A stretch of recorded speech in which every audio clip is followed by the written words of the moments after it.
В Амге прошло выездное заседание оргкомитета по подготовке и проведению цеха ОЛОНХО. На сегодня в рамках подготовки уже идет строительство объектов. В Амге прошло выездное заседание оргкомитета по подготовке и проведению цеха ОЛОНХО под председательством заместителя председателя правительства республики Сергея Местникова. Рабочая группа осмотрела места строительства объектов, предназначенных для проведения цеха ОЛОНХО. По проекту в следующем году в Амге должен быть построен 21 объект. На сегодня уже ведутся строительные работы. Сергей Местников дал поручения по каждому из возводимых объектов.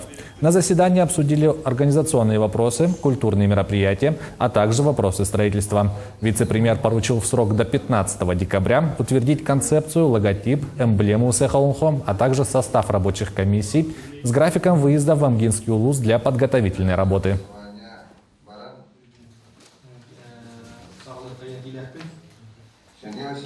Мы провели заседание оргкомитета, где оргкомитета по подготовке и проведению цеха ОЛОНХО в Амгинском улусе. Все работы приведутся в соответствии с планом, и уверен, что в следующем году цех ОЛОНХО в Амгинском улусе будет одним из ярких событий в культурной жизни нашей республики.